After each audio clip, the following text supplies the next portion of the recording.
Hey, everybody. The red lights are on. That's always a good sign around here.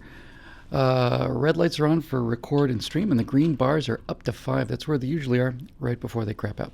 Welcome to episode 104 of the Stratosphere Lounge.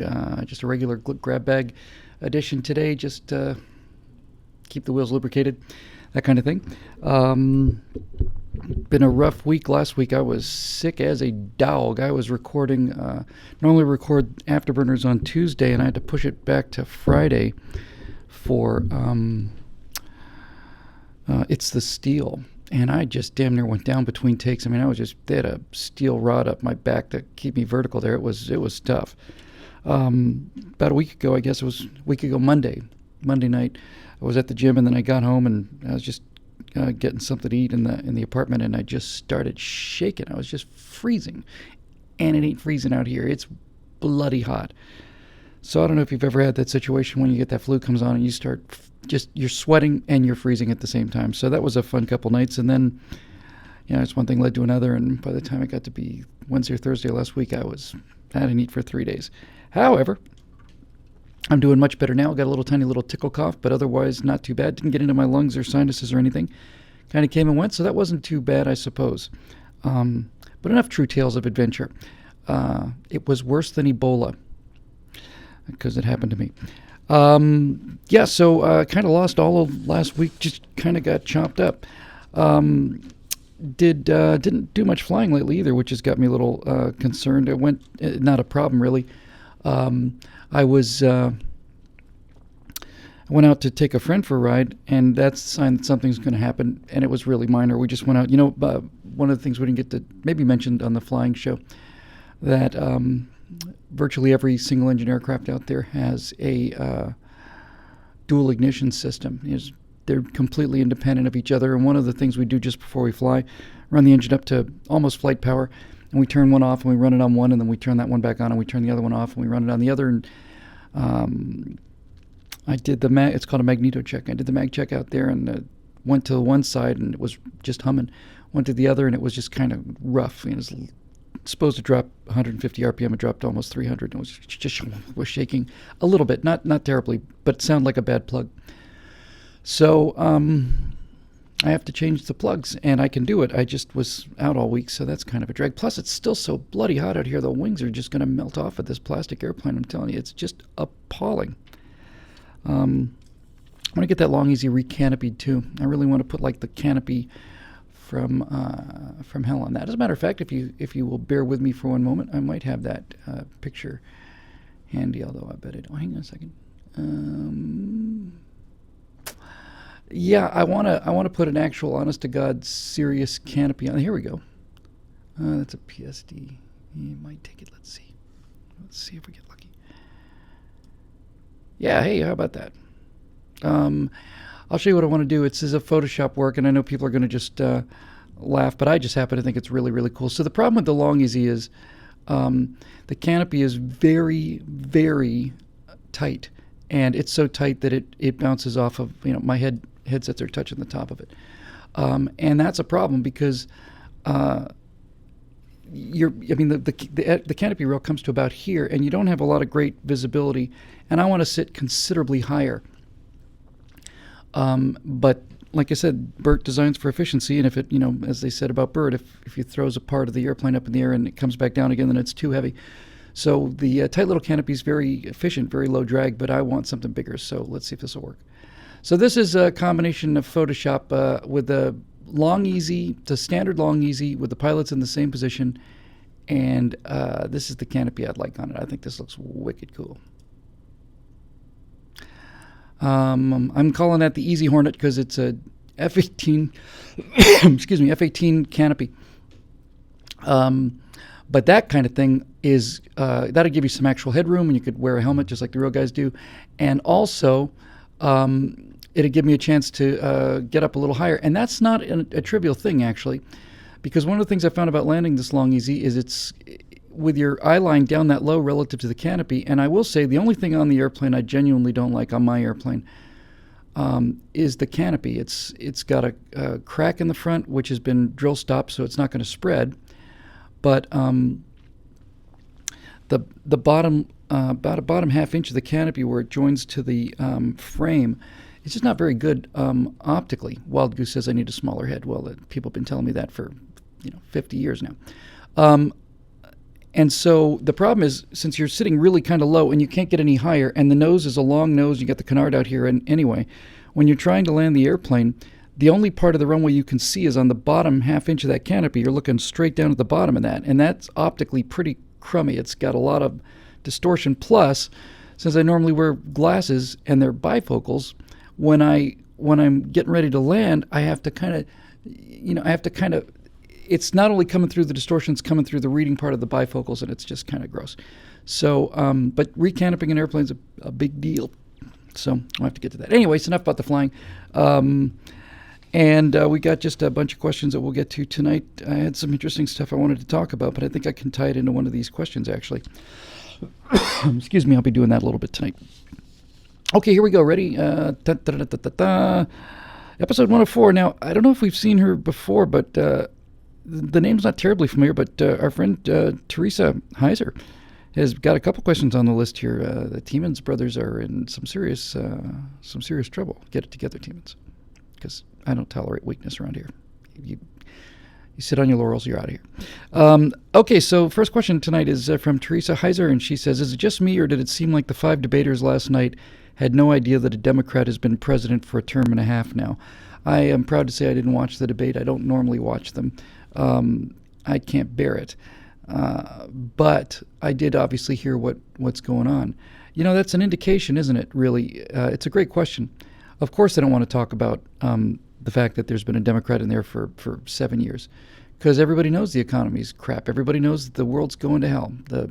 I saw some footage, I almost grabbed it and put it in, but I didn't, of Russian warships launching cruise missile strikes. And it's just reminded me of the good old days back when we were serious, when we were a serious country. And, these Russians are really pushing it. And we talked to our friend, Vipercheck, and he's saying, they're out there. It's a catastrophe. The economy's a catastrophe. Hillary, designed to set herself apart from the rest of the socialists in the Democratic Party, said, well, I kind of like capitalism because it gives us a chance to start all these new businesses, ... which we can tax and regulate. And frankly, the reason we need capitalism, according to Hillary Clinton, is if we don't have capitalism, then there won't be any new businesses for us to tax and regulate. And then what would we do? What the hell would we do for a job if we can't tax and regulate things? They'd be out of business. So of course you need some new businesses that Bernie wants to take 97% of. When he threw himself on the sword there and gave Hillary Clinton the email thing, I thought, some people thought that was him just basically saying he's surrendering the race. I don't think so. I think it was really clever of Bernie. He's not going to pay the price for the email thing. She is. It's not going to go away. And by basically giving her the president, saying, I think we've talked enough about this silly, trivial issue of treason and national security violation and felonious breaking of laws, which, of course, is not significant to the Democrats. I don't care. What he really did was he showed himself to be the anti-politician. He's grandfather nice guy who wants to take 93% of your stuff. Look, I mean, Bernie Sanders has an emotional attachment to communism. I mean, most people don't know this, but he was a babysitter for Karl Marx back in the early days, and they got in it. They got pretty close. And, Bernie had just finished up with the Civil War, I guess, and was coming home and went to England for a while and met young Karl Marx and basically, put him on his knee and they got to be friends. So of course he has an emotional attachment to this failed ideology. And that whoever is going to face these people, whether it's Clinton or Sanders, it'll almost certainly be Clinton, somebody better come out swinging on the socialism thing and this statism thing and this collectivism thing. Somebody ought to start this conversation by saying, you believe in a big state, Mrs. Clinton. We believe in a small state. Your big state has killed 200 million people. That's the first thing I would do. And the second thing I would do is I'd ask her, well, since you're above this law, federal statute, so and so on, and since this federal statute felony doesn't apply to you either, could you tell the American people what other laws you're above before we elect you? We think we have a right to know that. Yeah, they're real ashamed of this record, and they know it. I mean, I seem to remember when Bush Sr. ran, he was running on Reagan's record because that was a record to run on. Okay, moving on. Jordan Shirvinko says, my university is considering enacting a smoking ban on campus. Would you consider this a smart health decision and being rid of a nuisance, or another violation of liberty? Nice thing about having done so many thousands of these questions is you do find that it actually gets very consistent, and you don't have to tell people one thing and lie about something else. I keep saying this kind of all the time. Jordan, to be honest with you, no, I don't want to ban anything. I mean, really, in order to ban something, I can't imagine a case like where you don't have to be, even if it were an enormous public health risk, I don't know if you ban it necessarily. But no, I don't believe in banning anything. Smoking is interesting to some degree. I don't buy this whole secondhand smoke thing as much as some people would say. But if you don't smoke, being in a room full of smokers is unpleasant. So smoking is one of these areas where it does, to some degree, cross the line. The classic, look, I make all my decisions this way. Does somebody have the right to swing their arm? Yes, they can swing their arm until it, impacts my nose. Smoking is one of those things that does impact my nose. If you're at the next table smoking, that's great. But if your smoke comes over to my table, less great. So I think you have a right probably to restrict smoking in buildings. We have that here. But even then, I'd like that to be optional. I'd be happier if it were optional. For instance, you can't smoke in a restaurant out here, and you can't smoke indoors. I don't think you can smoke indoors anywhere in the state. I think it's illegal. No, that can't be right, because there are smoking sections in the airport. But certainly in public buildings and in restaurants, you're not allowed to smoke. It's against the law.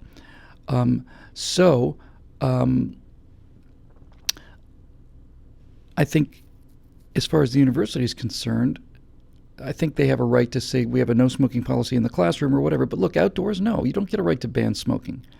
And you don't get a right to ban jet skis. You don't get to ban airplanes. You don't get to ban skateboards. You don't get to ban big cars. You don't get to ban little cars. You don't get to ban anything. You don't get to ban anything. What is it with people who just have to take things off the table? And I say this 100 times, but truthfully, the thing about this that's so appalling, and you just have to start here, is the people who are calling for bans on things are always the ones who don't use those things.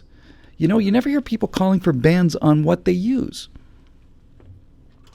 You hear these limousine liberals are talking. They want to ban airplanes flying over the coast because their houses are down there, and they want to ban jet skis down there because they make noise. They don't want to ban Ukrainian hookers and sniffing cocaine out of their belly buttons. They don't want to ban that because that's something they've actually got, an actual stake in. So, I think this is how you have to fight these people, is just go right to them. What's the matter with you? If you don't like it, don't do it. Stop telling me what to do. Stop telling me what to do, you miserable low-life swine. See how easy it is?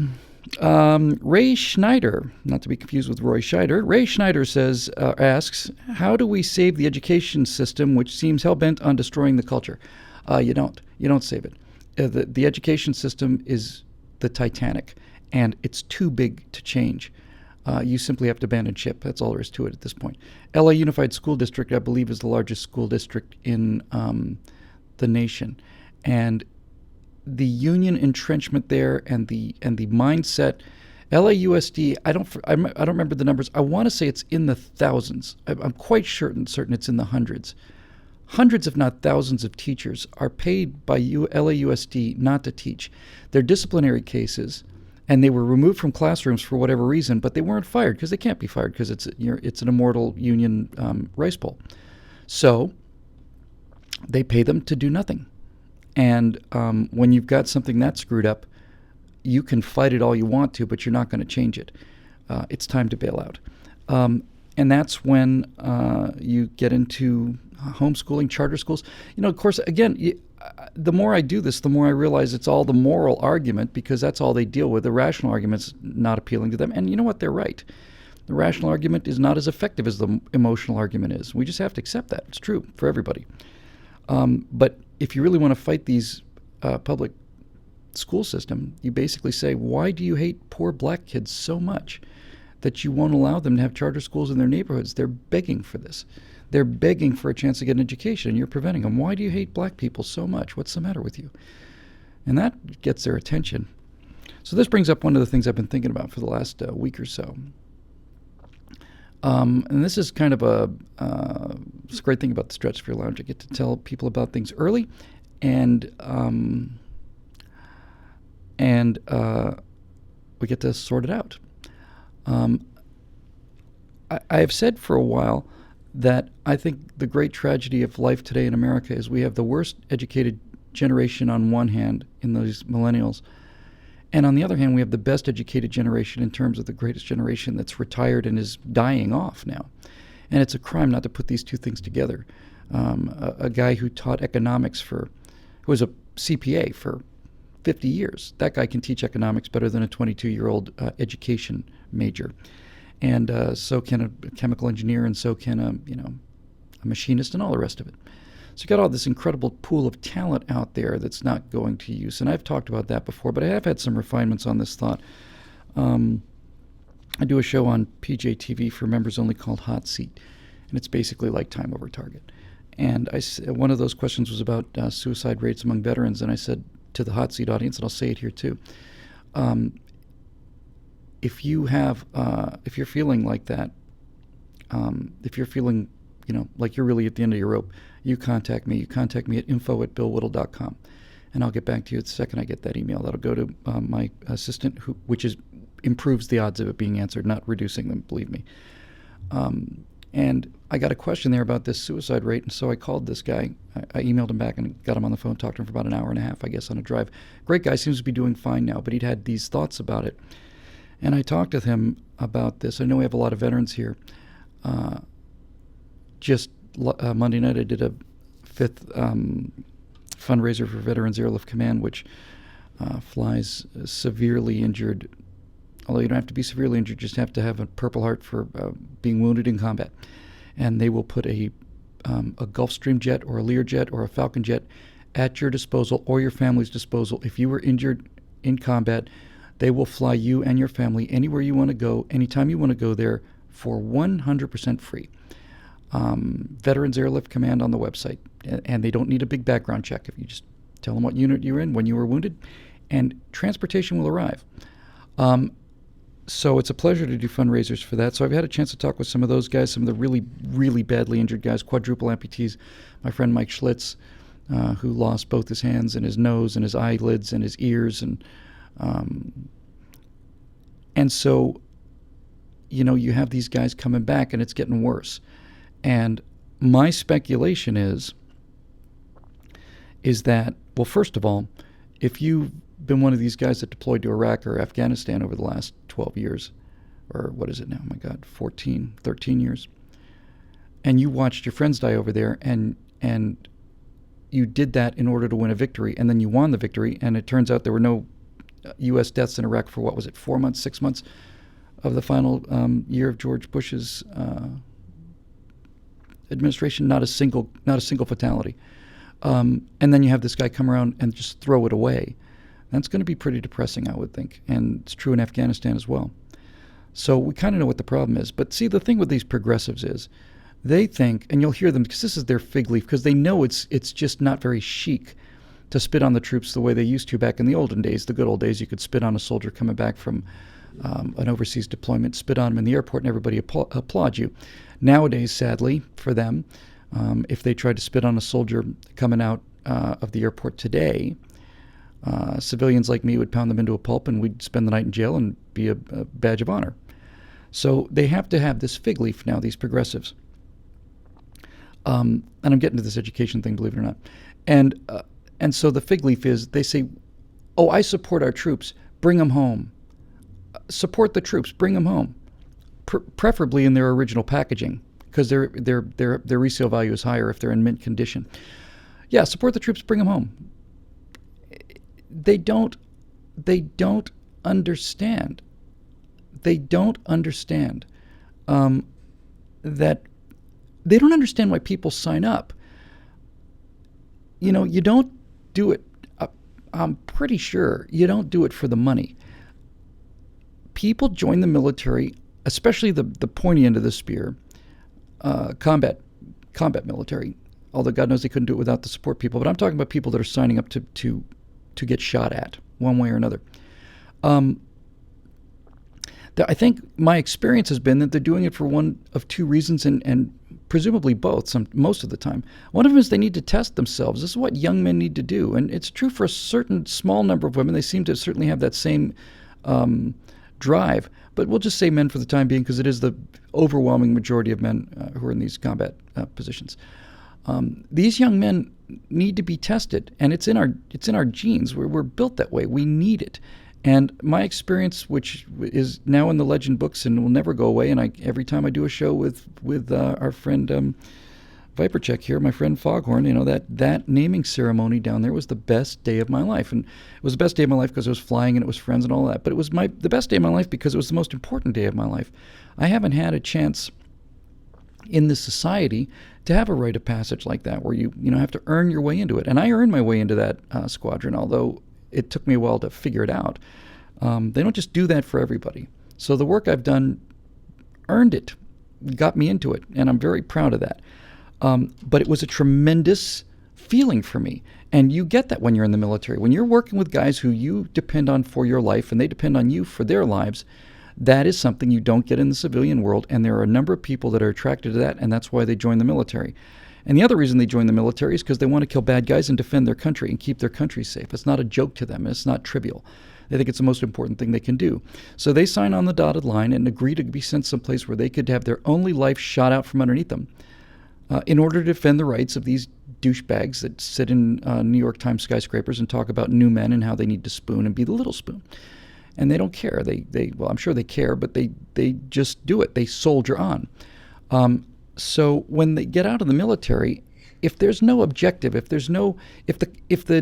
it's perceived that the country is spiraling down the drain, and all the work and all the sacrifice and all the loss that they've had to endure turns out to be for nothing, and when they get out of the military, they're left in a civilian world that's the most unserious, superficial, stupid world. It's got to be a hell of a depressing thing to face. And the thing I try to explain to these progressives is, if you really support the troops, they don't want to come home. They want to come home when they're done. They want to win. Let them win. They joined up to be warriors. Let them be warriors. Let them fight.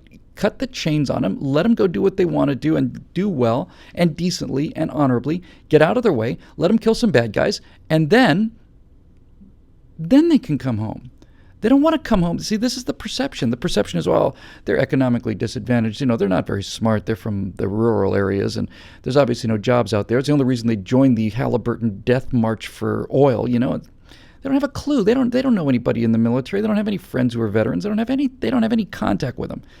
They make them uncomfortable. And the reason they make the progressives uncomfortable, the reason a guy in a uniform makes a progressive uncomfortable, is because the guy in the uniform is a competitor, and he's an alpha, and these little squeamish little girly men are threatened by that, and they should be threatened by that because it's something they cannot compete with. The more of this I see, this is the night where I keep saying, I've been saying, and this is some reason I'm just already turning into my dad. I remember, but the more of this I see, the clearer it gets. All of progressivism, in my opinion, honestly, is driven by physical cowardice. I think it's just that simple. I think they were bullied in junior high and high and elementary school. I was too. But they just are cowards. They're cowards. And the sight of real men like policemen and soldiers drives them nuts, which is why they have to destroy the whole idea. We don't need a military. It's all a misunderstanding. All we have to do is just have a nice little Chardonnay with ISIS in a hot tub, and we'll get this all worked out. It's up to smart people like us, not like these savages who know how to go and take care of themselves. It's just a giant pathetic weakness rodeo, and they love it. That's why they have to destroy this thing. So anyway, to the point here. So I was talking with this guy, and it does seem like for our veterans, when they get out of the military and they get back into the civilian world, they certainly seem to miss a lot. And my experience down there with Foghorn showed me in the space of 2 or 3 hours, which is not a very long time, what they're missing. because I miss it. I missed it the second I went home, and I've missed it every single day since. I think about it every day. And I'm coming back down there, buddy. I got to get that airplane down there because I had so much fun. And it's still 106 out here. I still can't even leave the airport. So here's where all this stuff comes together. So I had a couple of thoughts, and one of them is, it's somewhat related to the common sense resistance, although it's really kind of a subset of it. I was kind of thinking about maybe starting something called, Blue Team, or because that's what the friendly forces are called in maneuvers. And plus that ties into police too. And it would be a pretty loose affiliation. I mean, it would be almost like an Alcoholics Anonymous kind of thing. And frankly, there's a lot of alcoholism out there because of the depression and the despair. But frankly, I think there's something to be said for a network of sheepdogs. And you don't have to have been in the military, and you don't have to have been a policeman, but you do have to be prepared to step up when things go south. And one of the things I tell people when I start talking about this issue is the thing I like most about flying. I love the flying, and the flying's great, but the actual kind of kick, because the flying's transcendental. It's just you're in a different world. But the kick, the kind of the fun for me, the kind of crackle, is the people. It's the radio work. It's a hard thing to explain unless you've been there. But anybody who's ever been on a shooting range knows that these are not a bunch of yahoos just firing guns in the air. Everybody is extremely careful. They're very competent. They're very professional, because if you're not, you'll get hurt. So the thing I like the most is talking on the radio and talking with other pilots and seeing other pilots, interacting with them. They're professionals, and they're cautious, and they're exceedingly polite, and they're exceedingly courteous. And if you get in trouble, they will do everything they can for you. And frankly, if your airplane breaks down in the middle of nowhere, they will take you home and put you up in their room and feed you breakfast. They'll take the day off. They'll drive around to find the parts you need. They'll get your plane flying again, and off you'll go. Never saw them before. Never see them again. They won't take a dime from you. That's what they do. So when you are used to that kind of thing, you've had some experience with it, you realize it's really what life's all about. Ultimately, when it comes down to it, that's really what life is, right? The ultimate freedom, really, is the ability to just have enough money so that you can pick your friends and pick your pastimes. And that's it. I'd never want to stop working. And people talk about my retirement plan. I don't have a retirement plan. I'm not making any money doing this. My retirement plan is work until I die, because I love what I do. So here's where this whole thing starts to come together into an idea that I've been toying around with. So first of all, I think there should be some kind of a thing we can put together, and I don't think it's got to be strictly formal. It's got to kind of oh, that's a good line. Stout Cat said maybe call it the blue line. The problem with the blue line, that's very closely associated with police.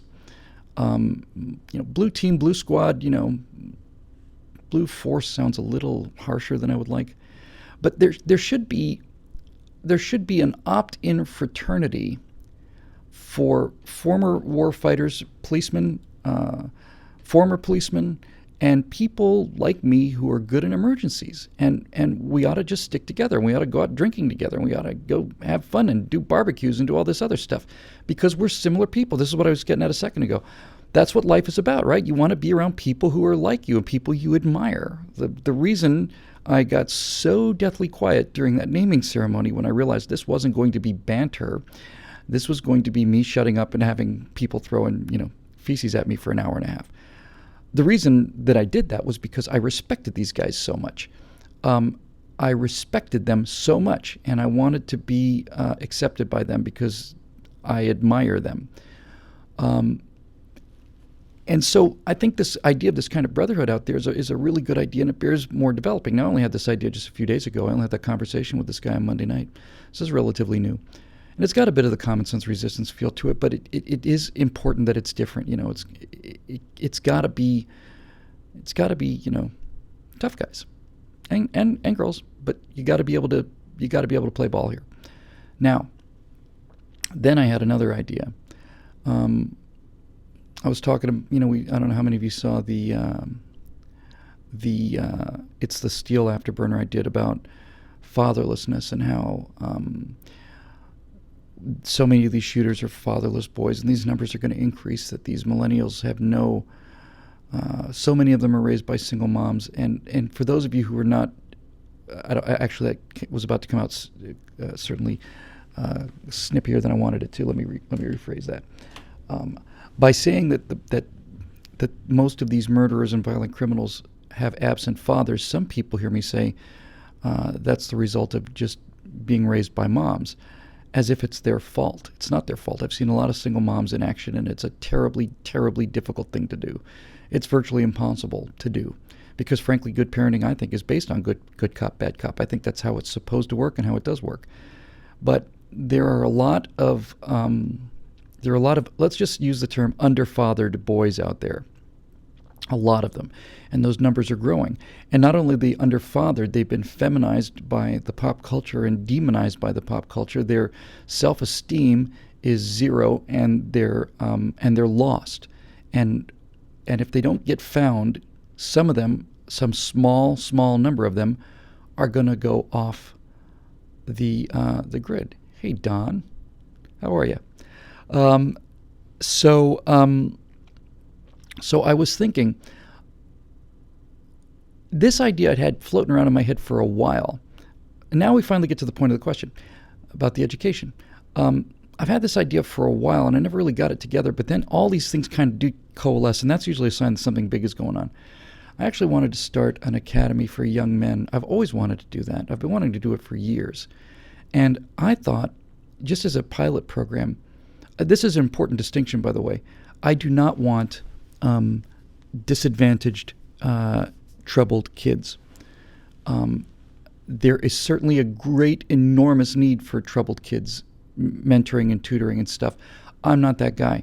If you're talking about taking kids out of South Central Los Angeles, they're not going to listen to me. I don't know how to talk to them, and I don't have the time or the inclination or the ability to correct those pathologies. There are people that can do it, and we see it happen all the time, but I'm not that guy. I'm basically looking for, you don't have to be white, but you kind of do have to be white bread. I'm looking for white bread suburban kids who have been raised in this environment of absolute safety and no competition, and they don't know how to do anything, and they're looking for something. And I thought, if we were to get 12 of these boys around 15 years old, somewhere in there, we could get them in here, it doesn't have to be here, we get them at a camp someplace, and we'd pick them up at the airport, and they'd come in, and we'd get them up there, and the first thing we'd do when we got them up there is we would collect all of their electronic devices, and we'd put them in a locker, and they wouldn't get them for 7 days later. That ought to get their attention. And then when we take them inside, there's going to be a dining hall and a living room, and there's not going to be a TV in there. Just that alone, taking 12 boys from around the country and forcing them to talk to each other, where you either talk to each other or you sit and stare at a wall. I think just that alone would be the most transformational thing about it. I really think that would be Dave Big Booty, that's awesome. Dave Big Booty just recommended calling it the Bill Scouts of America. No, we won't be going with that name, but it's a great name. So I'm just going to spitball this thing because I had a lot of thought about this the last 24 hours. So let's say you get these kids in here and you take away all of their electronic devices, and the first thing you do, actually, on that first night is you teach them how to make either a hamburger or a taco. Half of these kids not only don't know how to cook, they don't know how to turn on a stove. And every single night for the 7 days, they have to cook. I'm not leading with the cooking because I think it's the pinnacle of masculinity, but I am saying that teaching kids how to cook, young men how to cook who are going to be bachelors, is an important skill to have. I learned how to cook in college. Half these kids have never done laundry before. Most of them have never done laundry before, I'll bet you. That's something else they're going to have to learn how to do. But the idea would be that, you get them in, you'd have a nice dinner, and here's the thing, right? Me and a few of the other camp people, I have the guy who does my self-defense instructions, is a former Marine recon guy from Vietnam, and he's just a barrel of a guy. I worship him. He's a tremendous father figure to me. He's a tough guy, but loving and fair. He's just exactly what you want. And so here's where the military thing comes in. What I really need is I need a DI for this, is to kind of run the camp. That way I can kind of float around and be Mr. Glamour, D-bag, kind of, spirit, soul, do my little thing, but I need somebody. But this is a very important distinction. We're not talking about a boot camp here, because there are boot camps. And we're not talking about a boot camp. We're not talking about drilling these kids into the ground. I'm not talking about that at all. I'm talking about having some order and some discipline, so that the first thing they do when they get on the end of that first day is they have to cook dinner, and then they go wash up, and then we all sit around a table, these 12 kids and me and 4 or 5 other camp people, and we talk over dinner. And then we go into the living room area, and one of them makes a fire. We won't do this in Los Angeles. One of them makes a fire, or 2 of them make a fire, because they don't know how to make a fire either. Start the fireplace. How do we do that? Well, here's some matches and some paper. Figure it out.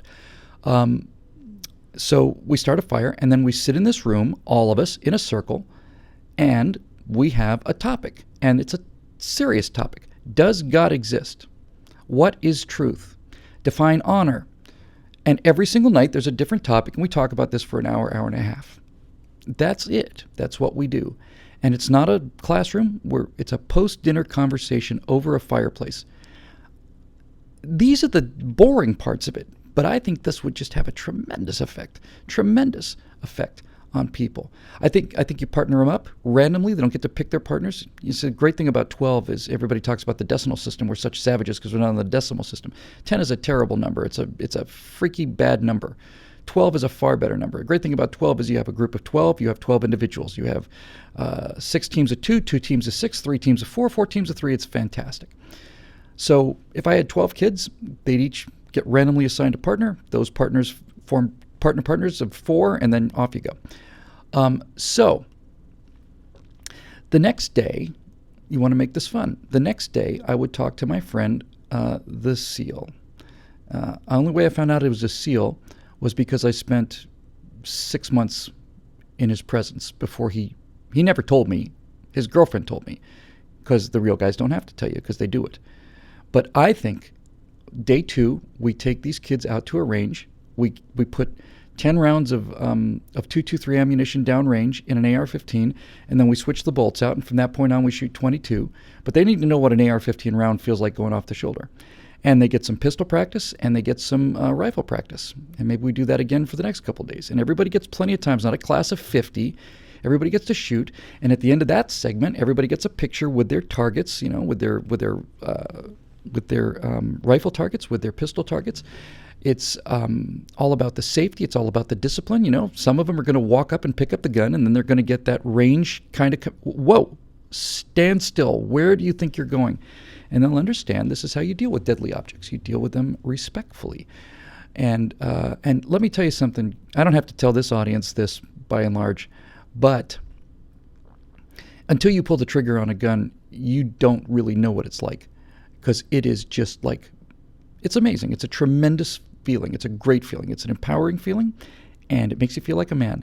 And I know the left love to tramp on that. They love to say, oh, well, and they talk about all the sexual stuff. That's because they're a bunch of cowards and weenies.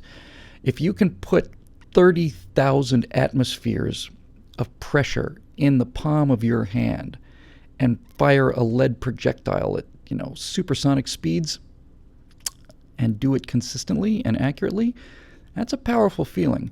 And I think that would do an awful lot to grow these boys up. I think one of the things we do during the week is we would take flying lessons for the same reason. Discipline, study, a little bit of courage, a little bit of skill, and hard work and dedication, and achievement. You can take kids up there, and even if you only give them a couple hours of instruction, they certainly can fly for an hour up in the sky. They can make the turns, they can do the climbs and the descents, that's fine. And you give them 3 landings with an instructor right by them on the side. And everything is videotaped, by the way. Everything is videotaped, and it's not for a TV show. It's for them, because they're going to have to take this with them. Now it gets to be really kind of almost, I think just really cooler and cooler and cooler. I think one thing we ought to do, and this one I gave a lot of thought to because this is a little tricky, but I want to have a little seminar with them where I bring in a couple actress friends of mine, and I want to teach these guys how to go on a date. I want to teach them how to go on a date. I want to teach them, hey, you are going to get there before she does, and when she comes in, you're going to get up and you're going to get her chair for her. You're already halfway home. I'm going to tell them what halfway home means, by the way, So you bought this woman this expensive dinner. What does she owe you? Nothing. She owes you nothing. Really? Nope. You got the chair, and you got the tech, and you got the parking, you got the color. Yep. She doesn't owe you anything? Nope. She owes you nothing. That doesn't seem fair. It's not fair. That's why you're faster and stronger and smarter than they are. It's not fair. So I would teach him how to go on a date, and I would kind of role play it out there, and I would teach him how to be shy but strong. That's what you want to. You don't want to. If you can be funny, that's great, but don't be a clown. Listen to what they say, ask them questions about themselves, and just be, a little reserved. So what are you doing here? Oh, I'm just kind of going to this camp. We have some fun things to do. Really? Like, what kind of fun things? And we went out and shot some AR-15s, and we did a little flying, It was kind of fun. Oh, all right, superstar. And then I'd send them out on actual dates. I'd actually get, I don't know, this is what I thought about. Do I get actresses, or maybe I just get 16-year-old girls or something? I'd send them out on a date, and I'd teach them how to be gentlemen. But not just gentlemen. I would teach them how to be gentlemen with a little bit of glint in their eyes. And I think that would do them a world of good. A world of good. I think they need it. Who teaches them how to do this anymore? Nobody does. I teach them to look for little signals. I teach them, hey, if you're leaning forward and she's leaning forward and she touches your arm, you are doing very, very, very well, young man. And so all this stuff, you get the idea, right? I mean, it would just be really fun stuff. I teach them how to write a check. I teach them how to do all this stuff. We talk about finances, and every single night we'd all get together around a table with the instructors from that day, the flight instructors, the shooting instructors. I teach them self-defense. I forgot about this. This is the most important thing I do. I do this every day. I'd add to this every day. I'd get my guy down there, and he would love it. He's a former Marine sergeant. He would love it. And he'd do the things with the, hit the palms, and then he'd come at you with the things. And we do blocking maneuvers, where he just kind of starts swinging at you, and you just kind of go into this matrix kind of thing where you're not even thinking about it. It's just like block, block, block, block, block, block, block. It would give them the confidence to stand up to bullies. And we talk about the psychology of bullying too. We'd say, these people, bullies, there's nothing personal. Bullies are the human residual of the stallion that stamps out the weak. I'm not saying they're good guys, but what bullies are they are looking for weakness, and they're looking to stamp it out, and animals are wired to do this. All animals are wired to destroy the weak. All of them. Dolphins do it, lions do it, all of them do it. I'm not saying we need to tolerate it. I'm not saying I like bullies. I hate the bastards. I hate them with a burning passion. But what they're doing is they're looking for weakness, and they're trying to stamp out weakness. They're trying to physically beat it out. They don't know it, but that's what they're doing. And so after a week of self-defense classes, I don't think there's any kid, I don't care how big or small he is. I learned enough in my first defense class, or certainly the first two, to know how to get inside this guy and put 15 blows on his face before he knew what hit him. You do that one time, your problems in school are over. And you don't have to spend the rest of your life walking around in the hallway terrified, because if you do, you're going to grow up and become a progressive. Just be that. I'm going to teach these guys, like I said, on dates. I'm going to teach them how to get the chair. I'm going to teach them how to, you walk her to the car. Even if she didn't have a good time yet, even if she said some nasty things, you have to, man. You don't have any choice. You have to walk her to the car. Even if she says don't, yes. If she says don't, stay 5 feet behind her, walk her to her car, make sure she gets in her car, okay, locks the door, starts the car, then you can go home. I'm telling you, you do these fundamental things, and you wear a blazer and an open shirt collar, that kid's going to stand out. So, and I'd train them. We'd go hiking in the morning, and we'd do a lot of physical activities. Oh, here's a fun thing I thought about. There are people, see, this is where the military guys would be such terrific mentors, because I've just got vague ideas about this. These guys do it for a living, do it every day. But the kind of thing I'm talking about would be for kids who've never been able to compete, kids who've never been able to form partnerships, kids who've never ever been able to take the initiative, always been taught to do teamwork, share and all this other stuff. I want to take these kids out into a field someplace where there's a 20-foot high cliff, not a granite cliff, just a 20-foot high sharp sandy hill, and there's it's a nice soft thing, and I want to take them out there, and I want to have on the ground a rope, a stake, a hammer, a mallet, a helmet, a comic book, a blanket, a bunch of crap,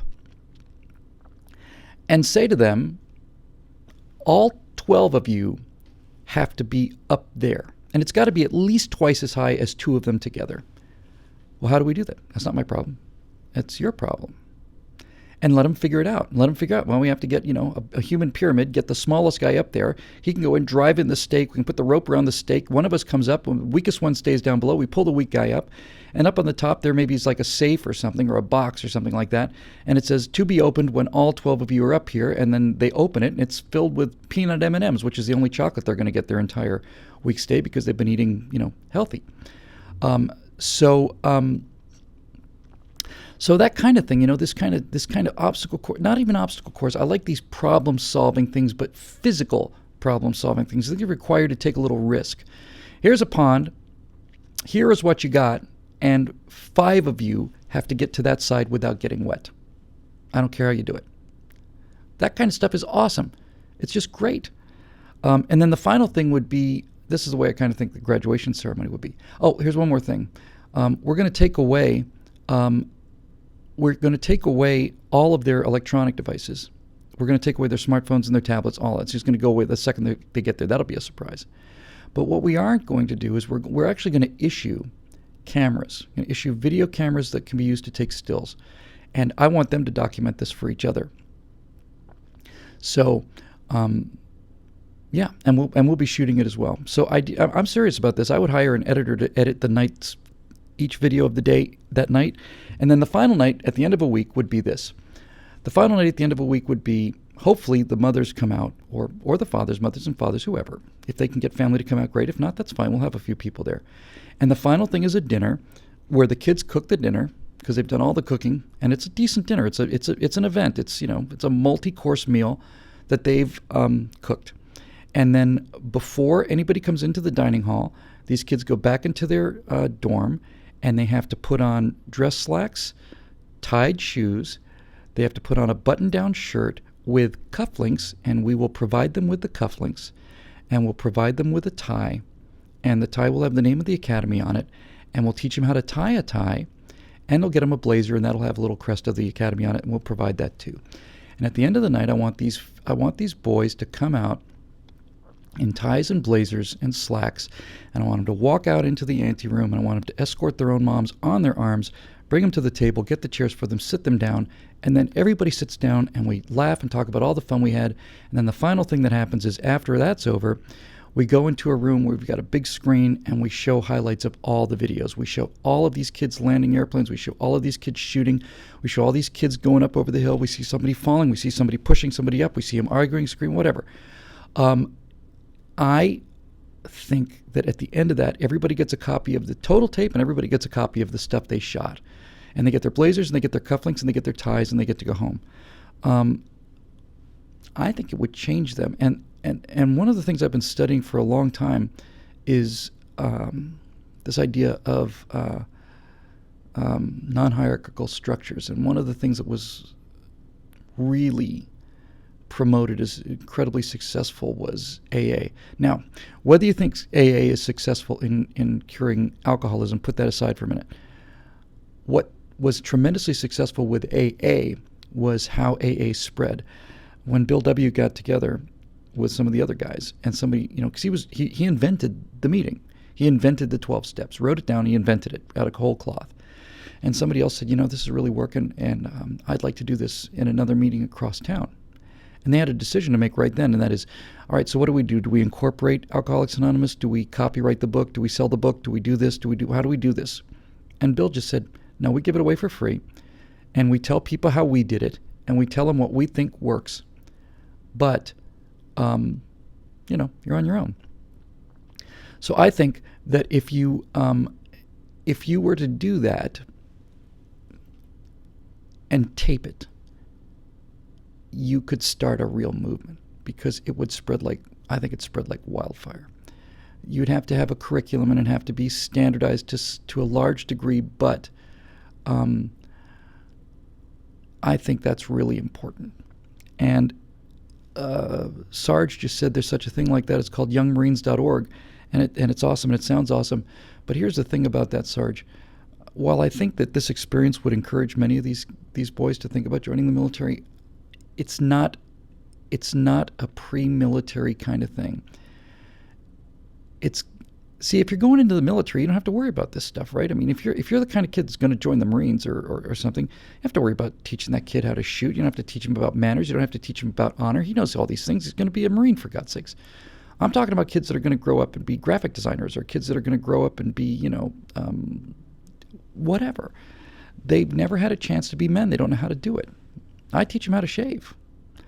And I have a strong feeling that we could get real money behind this, and I certainly could get real money behind it once we had some video to show what we did.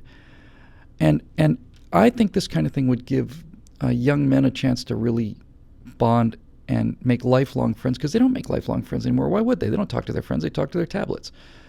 But the other thing, too, is I think it would give a lot of our returning veterans a real satisfying thing to do. And I'd like to do once a month at the beginning. And frankly, I don't see any reason why this thing couldn't be done once a week in scores, if not hundreds of places. This is just stuff I've been thinking about for 24 hours. I think there's a lot more thinking to be done about it, but I'm going to look into it. I think it's got a real promise. I would teach them to be gentlemen, and then I'd teach them to be men. Cheryl just asked a question. I think you might have gotten here a little late, Cheryl. I talked about this. It wouldn't be at-risk kids. This is important. There are at-risk kids, and there are people who know how to deal with at-risk kids, and I'm not that guy.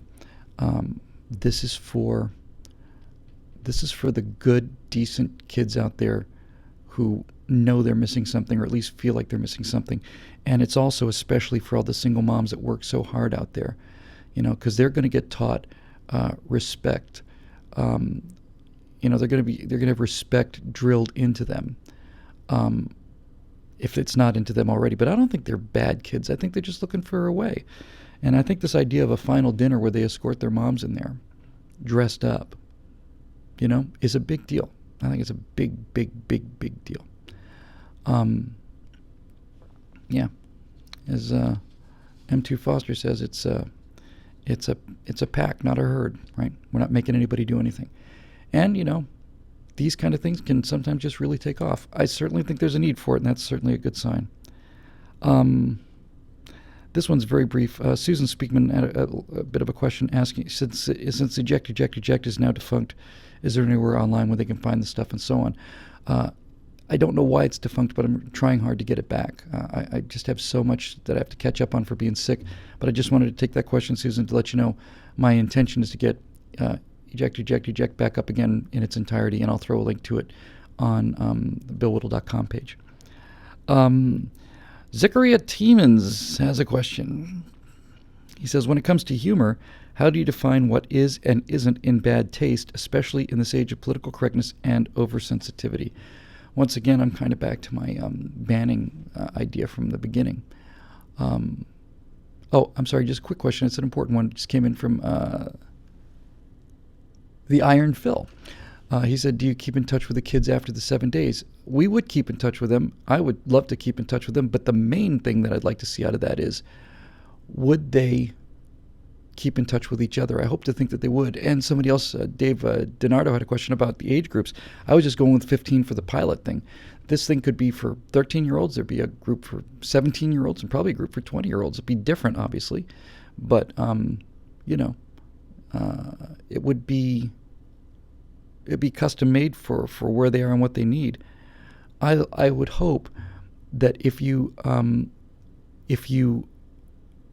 spend 7 days without TV and without a phone, just with these 12 guys, and you either talk to each other or you don't, I think that would make a big difference. And I would encourage them to do things like skits with the cameras. You guys bored? Yeah. Well, on Friday evening or Saturday evening, whenever the final dinner is, we're going to have 3 performances, and they're going to be 10 minutes each, and you're going to have to come up with them. What kind of performances? I don't know. You tell me. Comedy? You want to do a dance number? You want to sing? You want to do a scene? You want to do a skit making fun of all of the counselors? Knock yourself out. I remember doing that in Cub Scouts, having to do skits and write skits. It was hilarious. It was really fun. So, yeah, this whole thing. Anyway, moving on.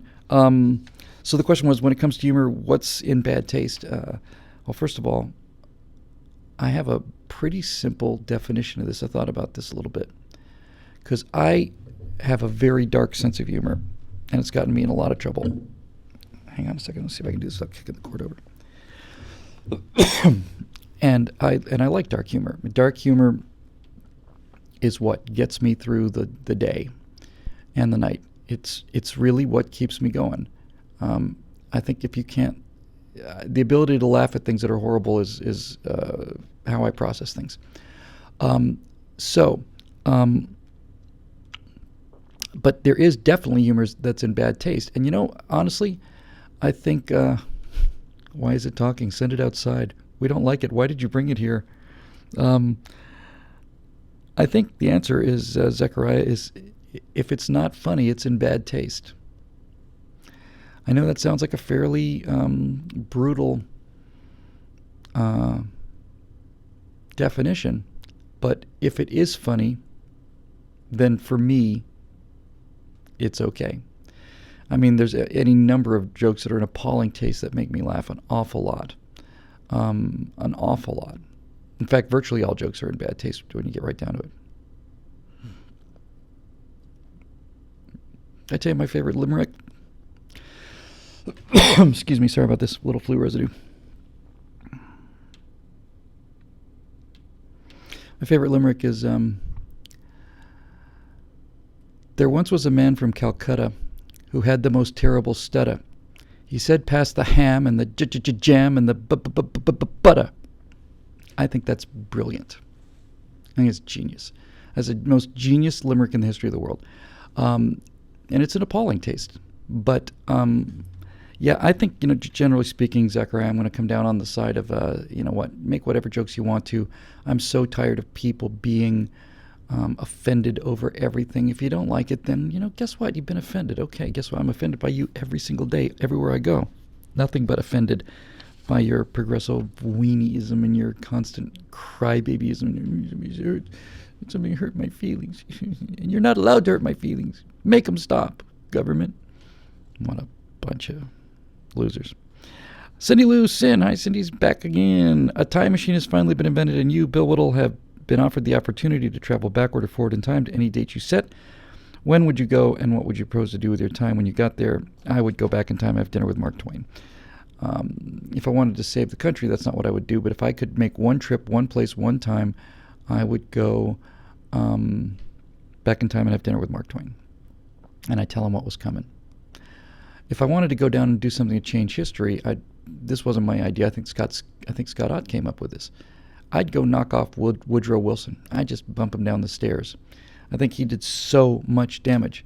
The 17th Amendment, destruction of the Senate, the income tax, all of it. I'd just get rid of the progressive figurehead.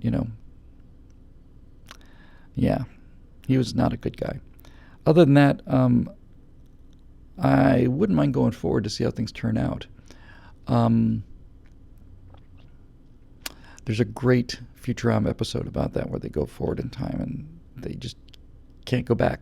So they just go forward all the way to the Big Bang and then things starts again and they just realize it's a giant loop. So I would love to, I'd love to go forward and see how things turn out, but I can't say specifically that there's any one thing I would, feel like I have to do. Yeah, I did mean Sam Clemens, ATS 608. He's my personal friend and I miss him. So, moving on.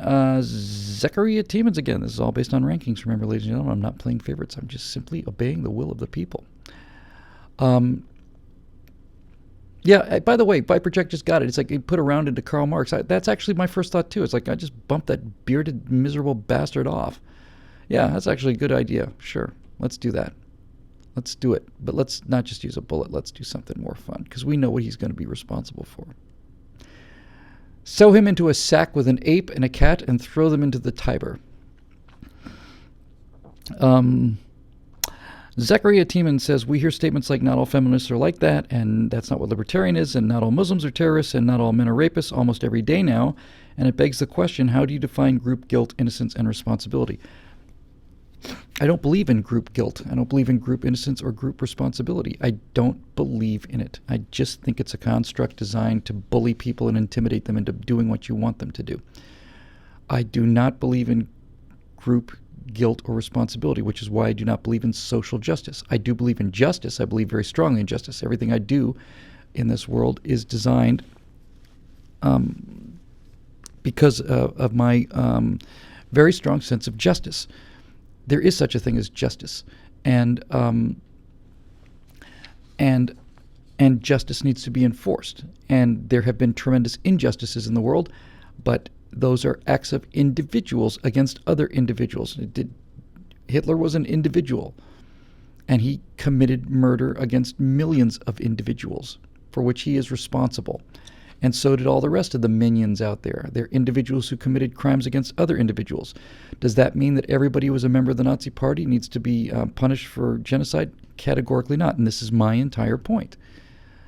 Now, a lot of people knew that something was going on, and some of them knew that nothing was going on, and a few of them knew if everything was going on. But the fact is, not everybody was equally guilty, and they don't bear equal responsibility just because they were all Nazis. There's no such thing as a group guilt there. Same thing for Confederates, same thing for any demonized group. You know, it's just around you go. There were Japanese officers who beheaded people in China. I can make the case with a fair amount of ease that samurai swords killed more people in World War II than atomic bombs did. And those officers were war criminals, but at the same time, there were millions of Japanese farmers and tradesmen and wives, and they were just perfectly sweet people who wanted nothing to do with any of this stuff. So I think this is really where the whole basis of our philosophy is, right? We believe in individuals. And if you are a member of any of these groups, it doesn't matter. And I kind of, I understand why people push back against this, because whenever there's a shooter, the first thing they want to do is make him a Republican. See, we got to ban guns and Republicans. Most of the time they're progressives, but it doesn't matter.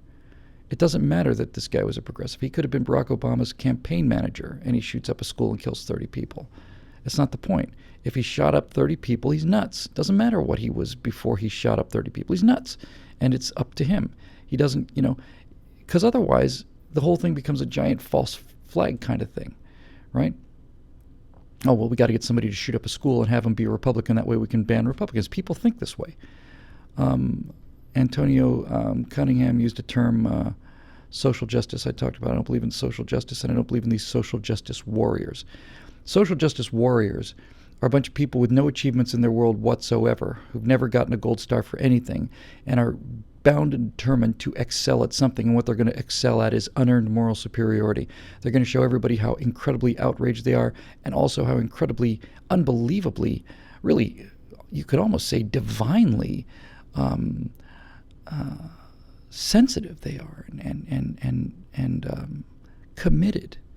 They're going to hold up a sign for hours if that's what it takes, with no risk to themselves of any kind whatsoever, to show everybody else just how much better they are than you, because they care about things.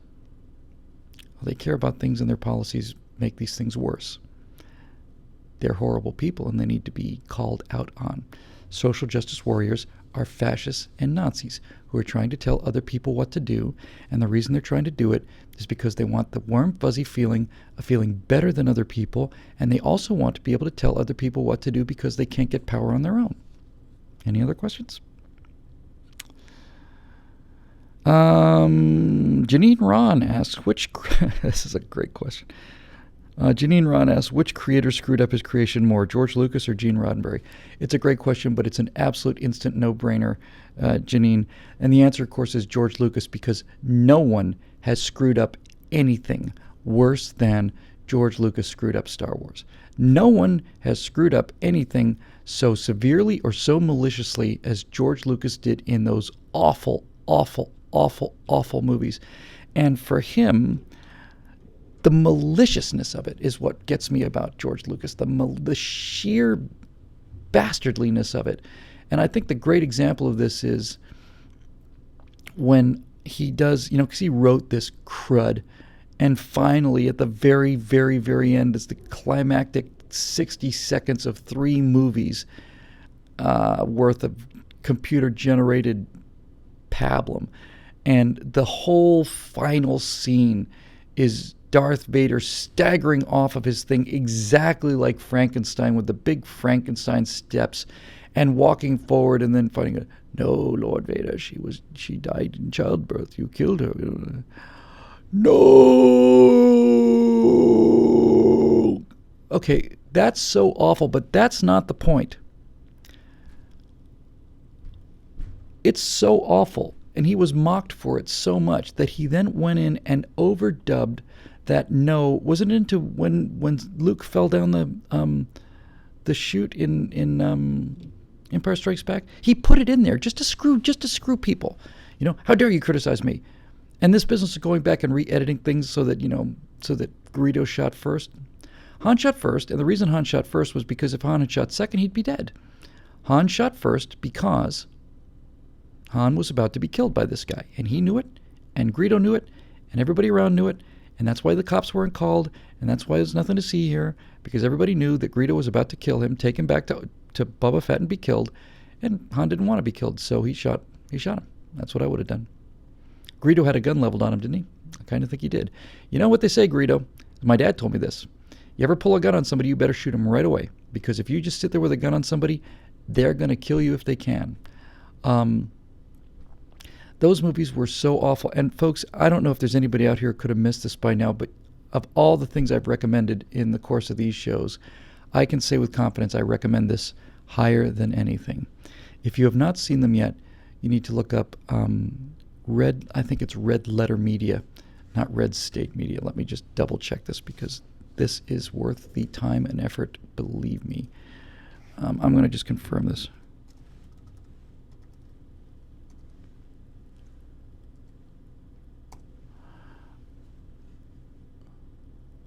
Yep. Mike and Jay, especially Mike Stoklasa. So go to redlettermedia.com if you haven't been there before, and look at his 9-part destruction of the Phantom Menace, which is not only the most hilarious thing I've ever seen on the web, it is also the most insightful thing I've ever seen on the web. This guy is a genius. He does it all as a perverted old man named Mr. Plinkett. But he mocks these things better than they've ever been mocked, and God knows they deserve to be mocked. But then at the end, he tells you why they are so awful and how they got to be so awful, and what could have been done to fix them. He's really brilliant.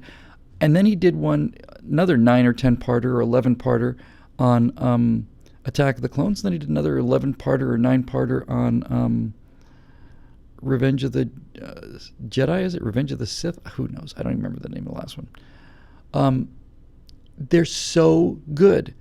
If you've just had a vague, unfocused feeling knowing that you hated the movies, you didn't even know why you hated them, believe me, Red Letter Media's analysis of these movies will remind you why you hated them and show you all the subliminal, subconscious reasons for why you hated them. It's incredible. It's absolutely, I think it's the greatest work on the web. I really mean it. I think it's absolutely the most epic thing I've ever seen. I cannot speak highly of it enough.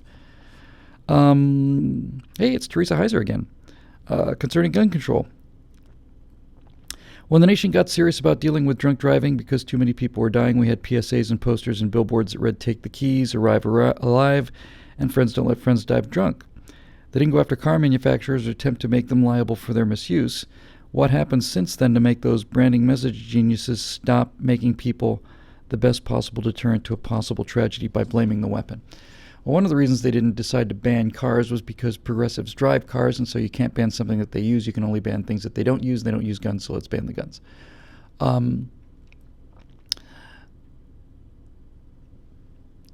I saw a cartoon I really liked, and it was a 4-panel thing, and it was the same thing. It's one man standing over a body and another man looking at him. And in the first panel, he says, "You beat that man to death? What's the matter with you?" And the second panel is, "You choked that man to death? Strangled that man to death? What's the matter with you?" The third panel is, You stabbed that man to death. What's the matter with you? And the fourth panel is, you shot that man to death. We've got to ban guns. That's it in a nutshell. Honestly, I've never seen it more clearly than that. That's really what it comes down to, right? It's like they just fear. Well, Sigmund Freud, who I'm not a giant fan of, said fear of weapons is sign of an adolescent mind, of an infantile mind, an undeveloped mind. And he's right. So, this whole thing really comes down to, I don't know if there's a PSA that's going to protect us from these shooters. I think there's only one thing I can think of that is going to reduce the number of shooters, and that's the only thing I can think of that will reduce the numbers. And it won't stop them, because these are fatherless boys, and they're gonna get noticed one way or another. But if you really want to reduce the number of these things, you should make it a policy that the names and the faces of these murderers is never, ever, ever broadcast, ever. A shooter, a murderer, walked into a school and shot 13 people. This guy tried to save him, this hero. These are the names of the victims. And the name of the shooter has been withheld, as has been his picture. And of course, that requires morality and discipline, and on the part of the press, and they don't have morality and discipline.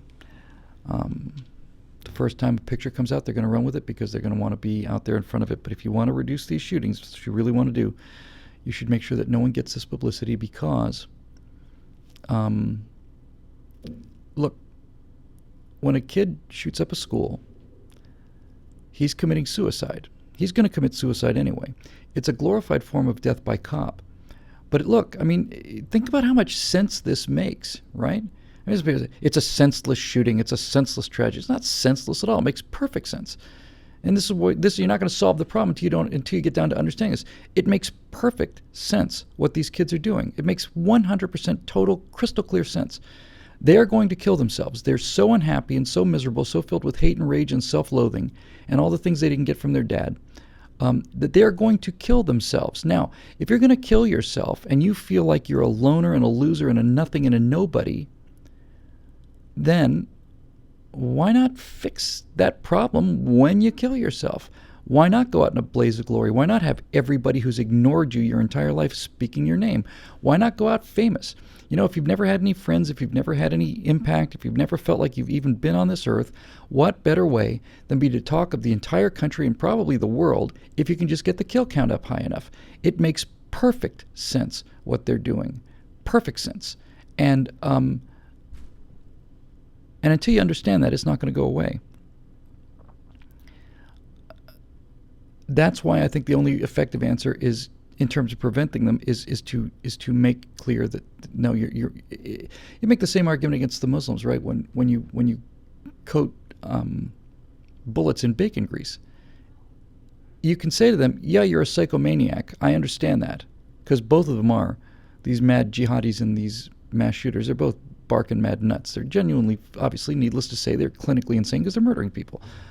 And the way you can defeat them, or at least suppress the numbers of them, is to say, but you're not going to get your reward for being a homicidal maniac.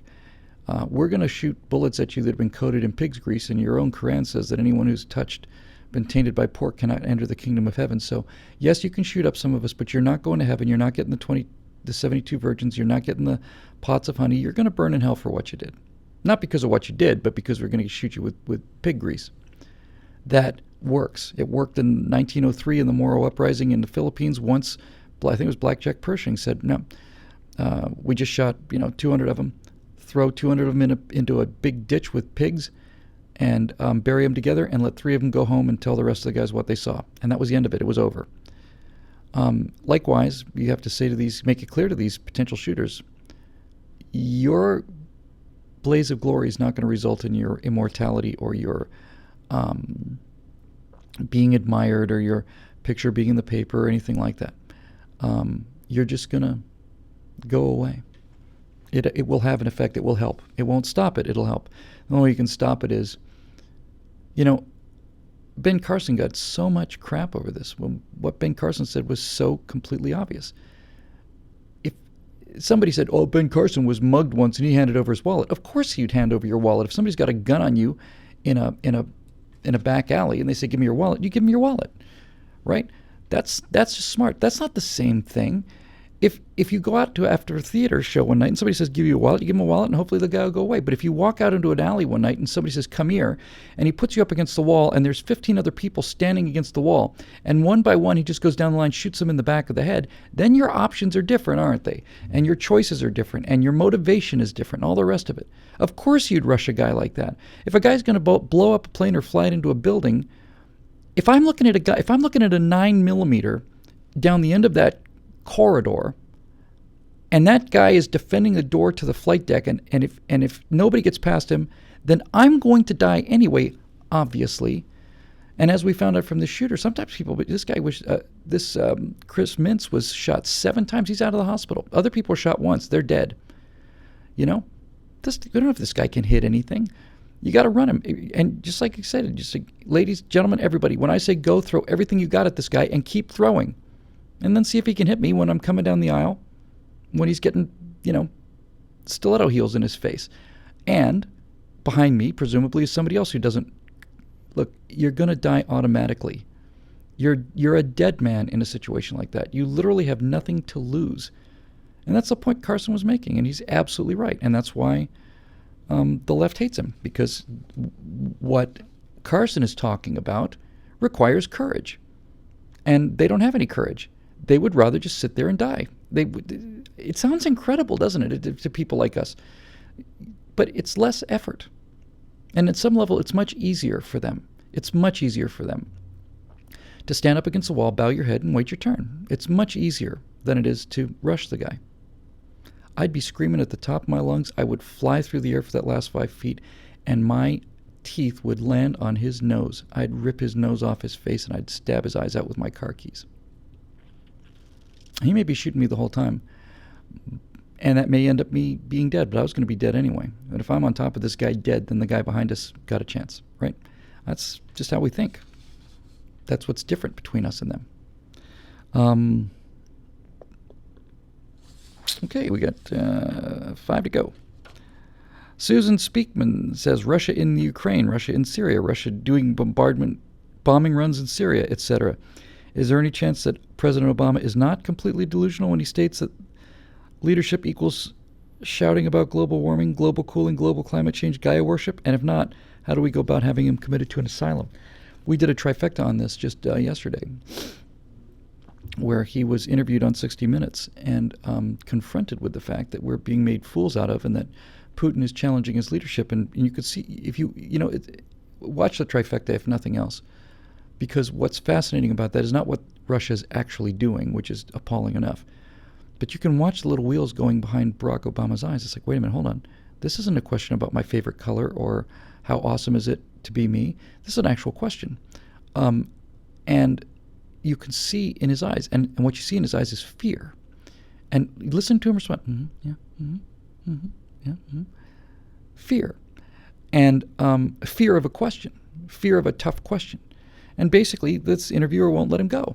And he says, they're laughing at you, Mr. Obama. He says, he's challenging your leadership. And he steps forward, Obama steps forward. He says, wait a minute, no, hold on now.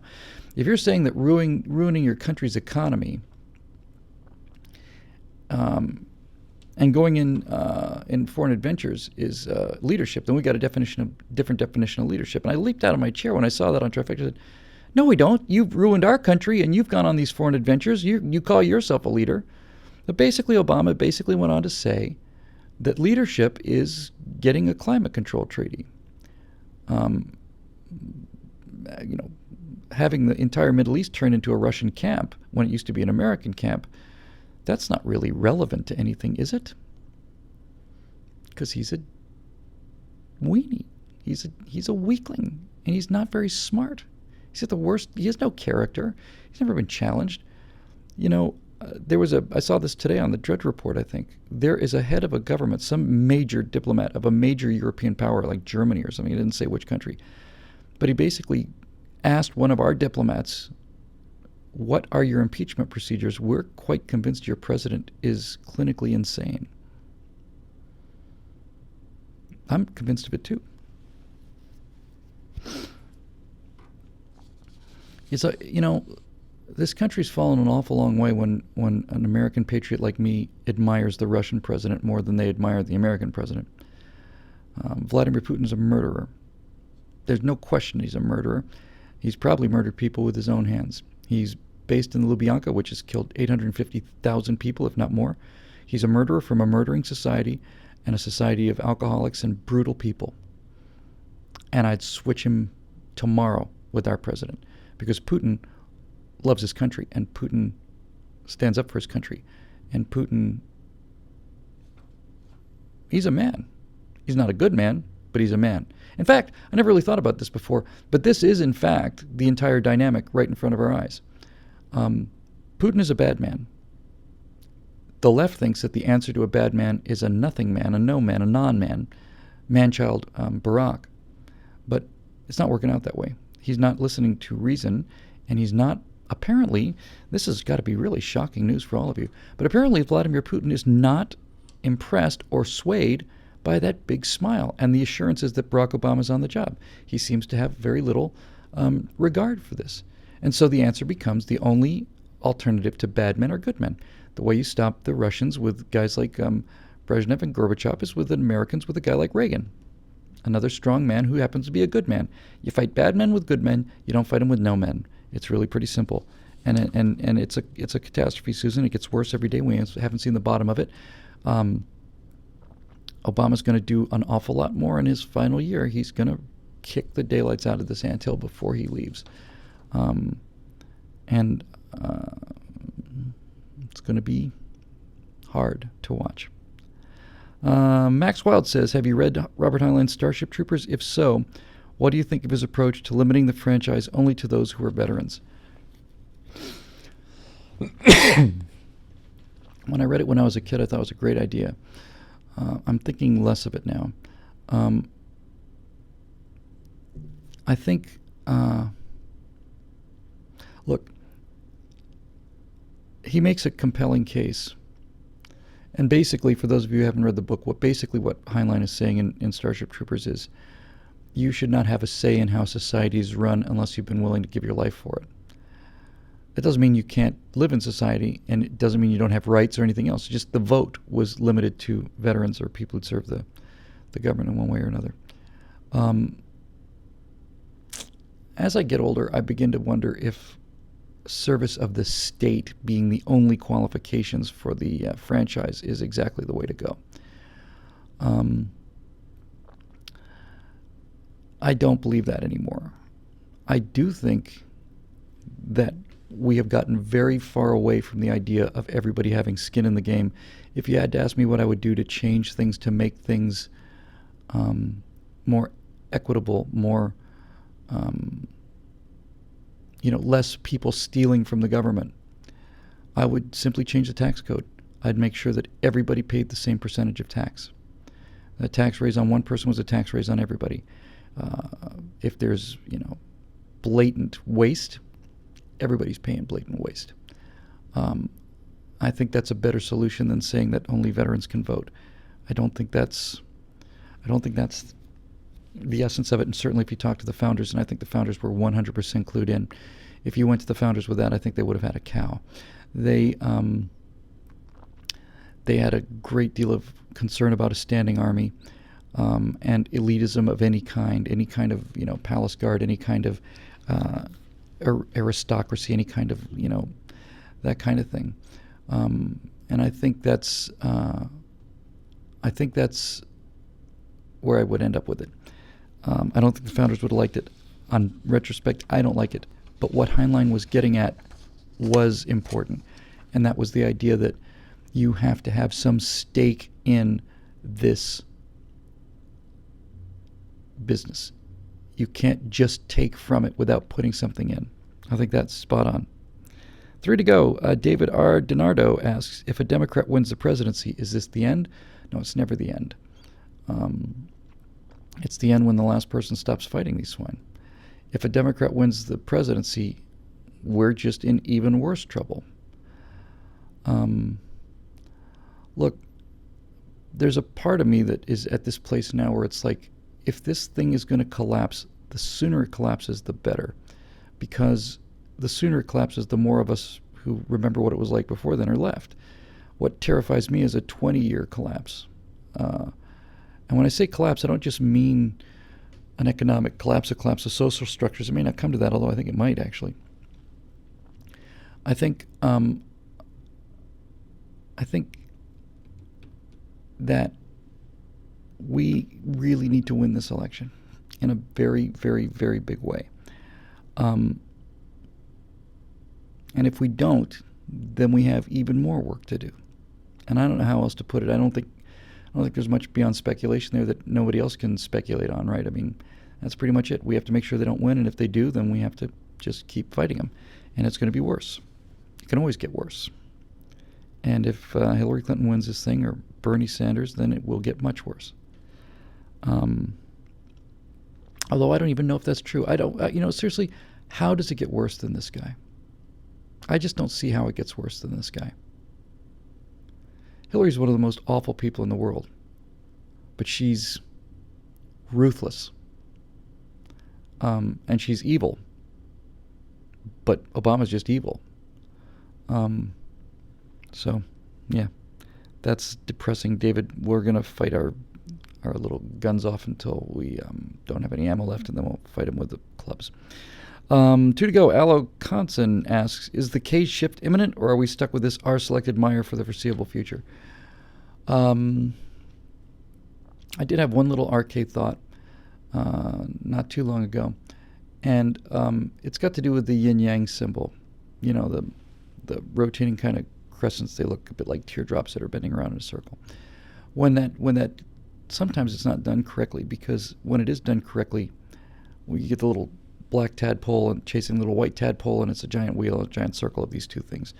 But for it to be done accurately, the white tadpole has to have a black dot right in the middle of the head, and the black tadpole has to have a white dot right in the middle of the head. And the reason that those were there on the original symbol was to represent the idea that the seed of the one is buried in the other. The seed of the yin is buried in the yang, and the seed of the yang is buried in the yin. And this is the thought that I've actually had recently.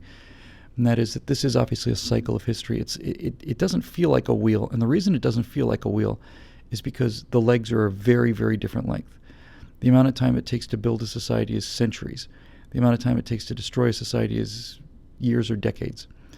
And so one is much more laborious and slow and tedious and takes much, much longer. The other one's very, very quick. So it's whap, boom, like that. The analogy I was going to use for RK was going to be one of those, do you remember those drinking bird things? They used to be really popular. They're kind of cool. It's a glass bulb with a long neck, and it's filled with a red liquid. And it's got a little bird's head on the top with a top hat, and he's got a little beak. And you bend the thing over, and he wets his beak, and then he sits up. All the fluid flows out of the bulb, and he's into the bulb, and he sits up. And as he sits up, all of a sudden he starts to rock. And the reason he rocks is because there's evaporation coming off of that beak, and it's pulling liquid up this tube. And so it's like drink, and then he's up, and it's like tilt, tilt, tilt, tilt, tilt, tilt, drink, whoosh, up, doink, doink, doink, doink, doink, doink, doink, doink, up.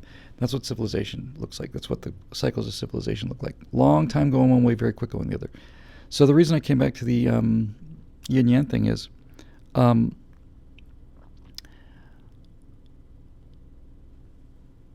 the seed of the one is in the other, and that's the thought I had. The seed of an R society is built into a K society, and the seed of a K society is built into the R society. So the way to think of that, at least the way I think about it, is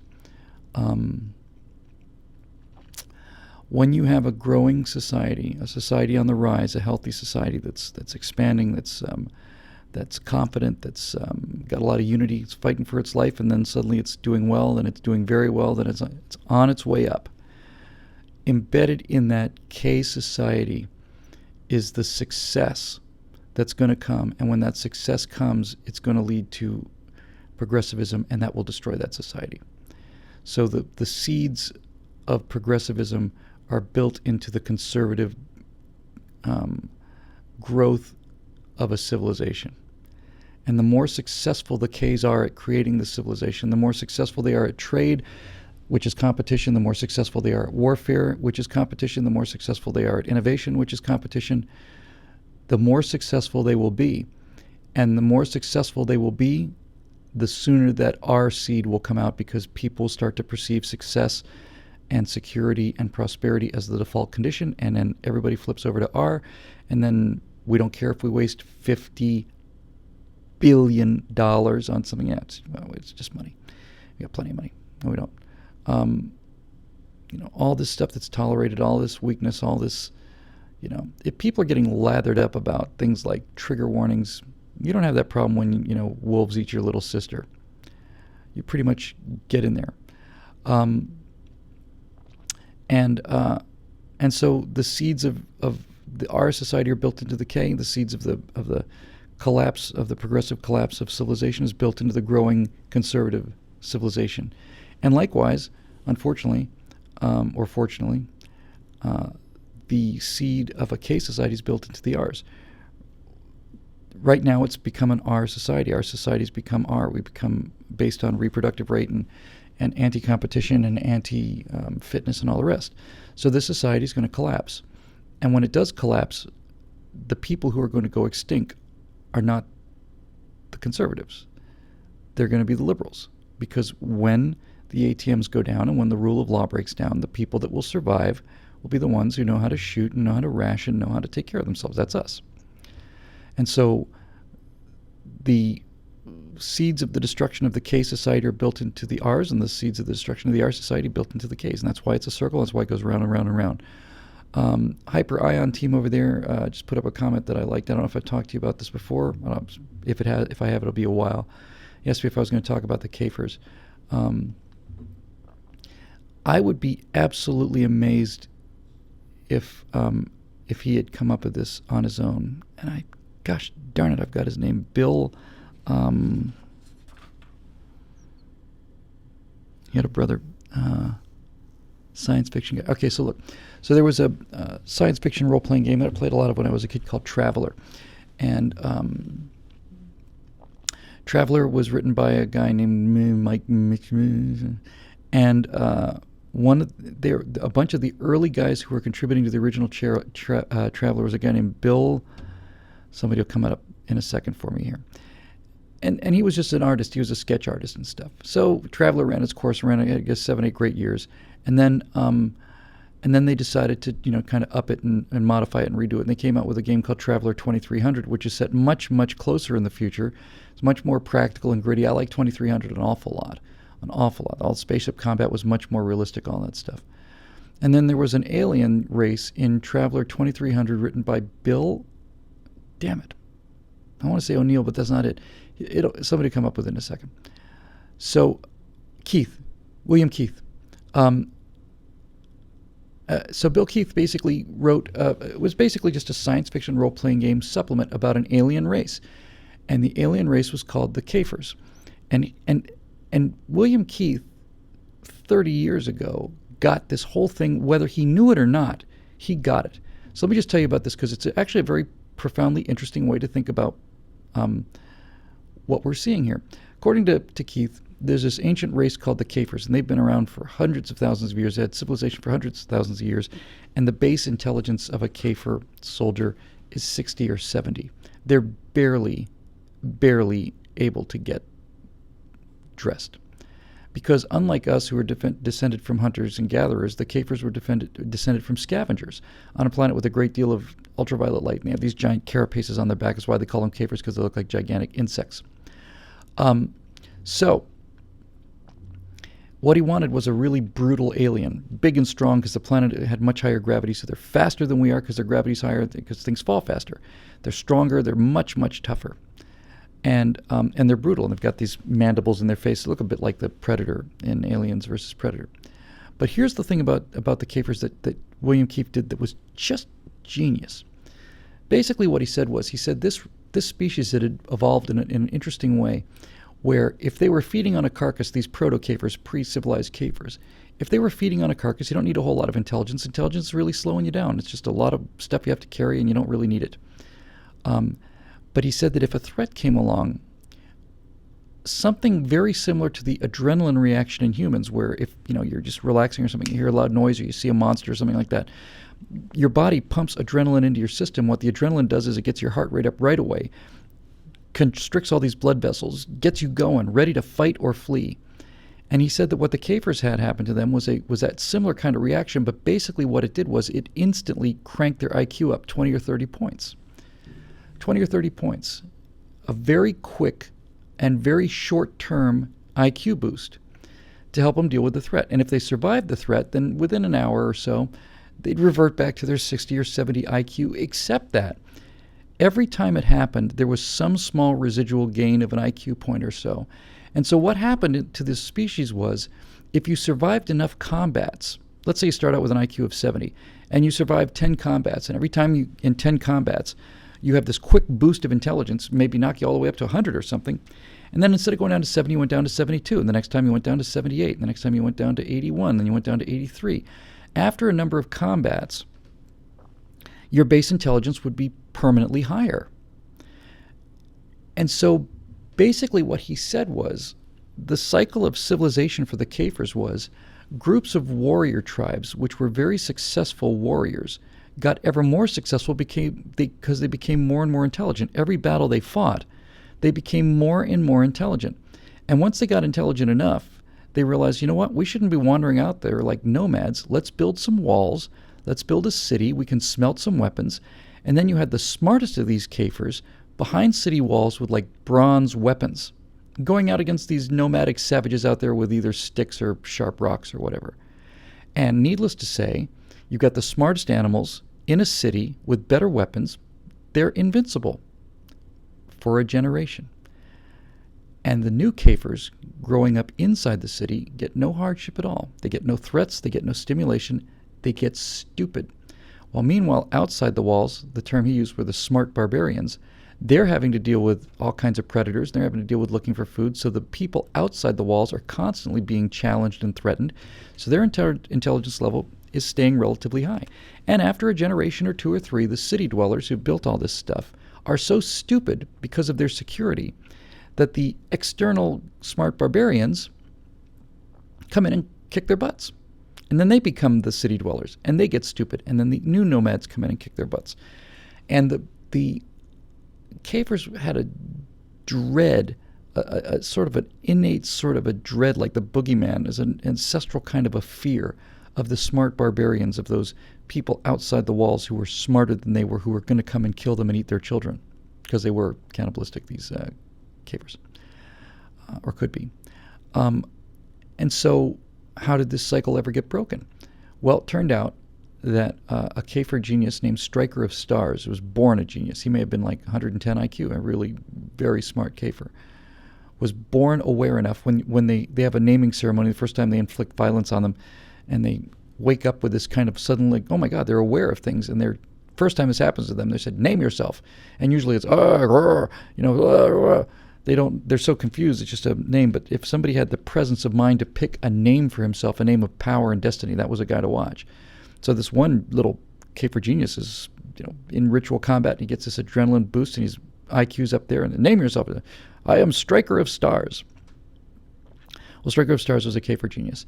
And Striker of Stars was smart enough to realize what was going on. And so what he did was, he said, the only way that we can stop this descent into stupidity is to have violence institutionalized into society. And he did this by having games. Criminals would be thrown into an arena, and they'd be hunted by other guys. And if you achieved a position of power, it was not only acceptable, but it was expected that the people below you would try to kill you off and take your position. That would keep you sharp and on alert and all this other stuff. And so basically, he'd really come up with an analog for this RK kind of thing, where prosperity makes you stupid and hardship makes you smart. And the people with the hardship keep conquering the people with the prosperity until finally they realized what was going on, and then they had to add artificial hardship into their society, and that's how they got into space. They added artificial hardship into their society on a regular basis. One of the funny things about it, which was really clever, was that when humans were watching these Cifers squads of these soldiers, they realized that the officers would beat them before they gave them an order. It's not like we gave you an order and they didn't do anything, so then they beat them as punishment. They went down the line and just hit them all with clubs before they gave them the order. They hit them with the clubs to make them smart enough to understand the order. But once they'd had this adrenaline thing, these guys were deadly. They were absolutely natural warriors, and they just, all these stories about humans open fire and ambush these Cifers, and you think they got all of them, but it turns out the Cifers were hiding, and one Cifer, shot from a cow, and then they launched a grenade at the cow, but it didn't kill the Cifers, so he crawled out of the cow and opened fire again, and then they blew the living cow up, and they lost more guys, and the Cifer crawled back in the cow because they were certain that nobody would be in the cow, and he opened fire again, killed another 6 guys. It's incredible. So, yeah, I think the reason that the Cifer example is so important is M2 Foster just took the words right out of my mouth. You need stressors, you need challenges, you need conflict, and if you're not going to get real ones, you have to simulate them, because if you simulate them, you get, you get most of what you need. The reason that most veterans are so conservative is not because, well, you had to be fairly conservative to go in the first place. But I've said this before. I spend a fair amount of time on the web looking for some of these horrible things because I need to know what's actually going on out there, and I want to toughen myself up. I've seen people beaten to death. I've seen people necklaced with burning tires. I've seen people had cinder blocks thrown on their heads. I've seen all of this.